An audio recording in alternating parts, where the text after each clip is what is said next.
राधे राधे। अथाह YouTube channel पर हम आपका स्वागत करते हैं। क्या आप जानते हैं कि लंका के रावण ने भी एक बार भगवान श्री राम से एक मांग करी थी, और वो मांग क्या थी आज की इस कथा में हम आपको बताने वाले हैं। लेकिन उससे पहले यदि आपने अब तक हमारे चैनल को सब्सक्राइब नहीं किया है तो ज़रूर कीजिएगा, क्योंकि ऐसी अच्छी अच्छी कथाएं हम आपके लिए लेकर के रोज़ आते रहते हैं। चलिए प्रारंभ करते हैं।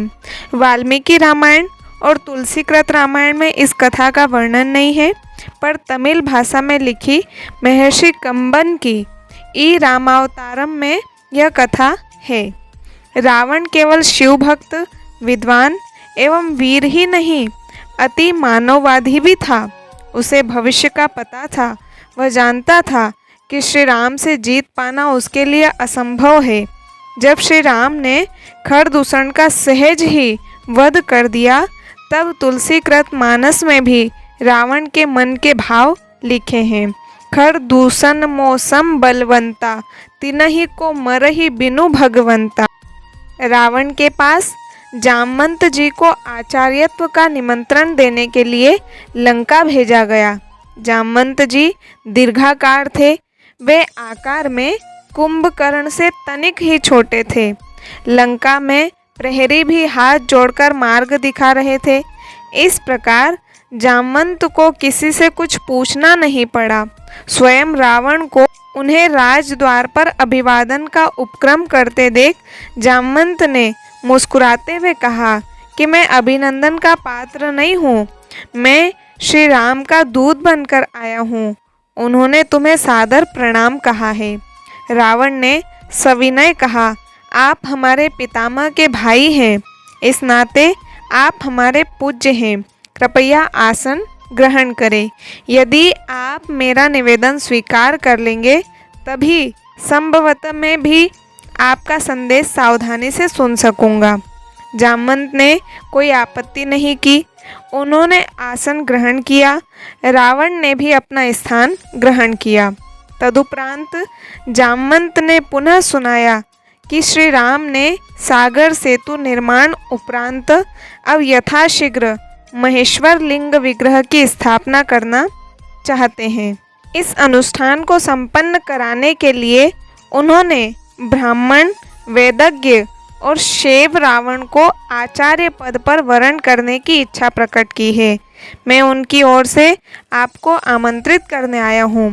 प्रणाम प्रतिक्रिया अभिव्यक्ति उपरांत रावण ने मुस्कान भरे स्वर में पूछ ही लिया, क्या राम द्वारा महेश्वर लिंग विग्रह स्थापना लंका विजय की कामना से किया जा रहा है? बिल्कुल ठीक। श्री राम की महेश्वर के चरणों में पूर्ण भक्ति है।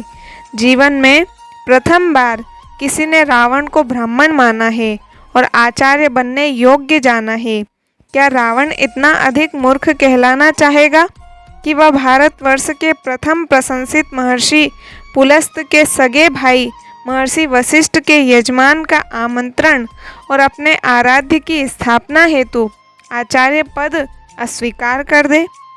रावण ने अपने आप को संभाल कर कहा, आप पधारे। यजमान उचित अधिकारी हैं, उसे अपने दूत को संरक्षण देना आता है। राम से कहिएगा कि मैंने उसका आचार्यत्व स्वीकार किया। जामवंत को विदा करने के तत्काल उपरांत लंकेश ने सेवकों को आवश्यक सामग्री संग्रह करने हेतु आदेश दिया और स्वयं अशोक वाटिका पहुँचे। जो आवश्यक उपकरण यजमान उपलब्ध न कर सके उसको जुटाना आचार्य का परम कर्तव्य होता है। रावण जानता है कि वनवासी राम के पास क्या है और क्या होना चाहिए। अशोक उद्यान पहुँचते ही रावण ने सीता से कहा कि राम लंका विजय की कामना से समुद्र तट पर महेश्वर लिंग विग्रह की स्थापना करने जा रहे हैं और रावण को आचार्य वरण किया है। यजमान का अनुष्ठान पूर्ण हो, यह दायित्व आचार्य का भी होता है। तुम्हें विदित है कि अर्धांगिनी के बिना गृहस्थ के सभी अनुष्ठान अपूर्ण रहते हैं। विमान आ रहा है, उस पर बैठ जाना। ध्यान रहे कि तुम वहाँ भी रावण के अधीन ही रहोगी। अनुष्ठान समापन उपरांत यहाँ आने के लिए विमान पर पुनः बैठ जाना। स्वामी का आचार्य अर्थात स्वयं का आचार्य, यह जान करके जानकी जी ने दोनों हाथ जोड़कर मस्तक झुका दिया।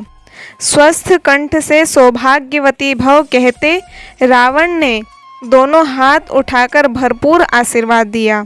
सीता और अन्य आवश्यक उपकरण सहित रावण आकाश मार्ग से समुद्र तट पर उतरा। आदेश मिलने पर आना कहकर सीता को उन्होंने विमान में ही छोड़ा और स्वयं राम के सम्मुख पहुँचे। जामवंत से संदेश पाकर भाई, मित्र और सेना सहित श्री राम स्वागत सत्कार हेतु पहले से ही तत्पर थे। सम्मुख होते ही श्री राम ने आचार्य दशग्रीव को हाथ जोड़कर प्रणाम किया। दीर्घायु भव, लंका विजयी भव, दशग्रीव के आशीर्वचन के शब्द ने सबको चौंका दिया। सुग्रीव ही नहीं, विभीषण की भी उन्होंने उपेक्षा कर दी, जैसे वे वहाँ हो ही नहीं। भूमि शोधन के उपरांत रावण आचार्य ने कहा, यजमान, अर्धांगिनी कहाँ है? उन्हें यथास्थान आसन दे। श्री राम ने मस्तक झुकाते हुए हाथ जोड़कर अत्यंत विनम्र स्वर से प्रार्थना की कि यदि यजमान असमर्थ हो तो आचार्य सर्वोत्कृष्ट विकल्प के अभाव में अन्य समकक्ष विकल्प से भी तो अनुष्ठान संपादन कर सकते हैं। अवश्य अवश्य, किंतु अन्य विकल्प के अभाव में ऐसा संभव है, प्रमुख विकल्प के अभाव में नहीं, ऐसा रावण ने कहा। यदि तुम अविवाहित, विधुर अथवा परित्यक्त होते तो संभव था। इन सब के अतिरिक्त तुम सन्यासी भी नहीं हो और पत्नीहीन वानप्रस्थ का भी तुमने व्रत नहीं लिया है। इन परिस्थितियों में पत्नी रहित अनुष्ठान तुम कैसे कर सकते हो? तब श्री राम ने कहा कि कोई उपाय हो तो आप मुझे बताइए। रावण ने कहा, आचार्य आवश्यक साधन उपकरण अनुष्ठान उपरांत वापस ले जाते हैं। यदि आपको स्वीकार हो तो किसी को भेज दो। सागर के सन्निकट पुष्पक विमान में आपकी पत्नी विराजमान है। श्री राम ने हाथ जोड़कर मस्तक झुकाते हुए मौन भाव से इस सर्वश्रेष्ठ युक्ति को स्वीकार किया। श्री रामादेश के परिपालन में विभीषण मंत्रियों सहित पुष्पक विमान तक गए और सीता सहित लौटे। तब रावण ने जानकी जी से कहा कि आप यजमान के पार्श्व भाग में बैठो। श्री जानकी जी ने आचार्य के इस आदेश का पालन किया। गणपति पूजन, कलश स्थापना और नवग्रह पूजन उपरांत आचार्य ने पूछा कि लिंग विग्रह कहाँ है?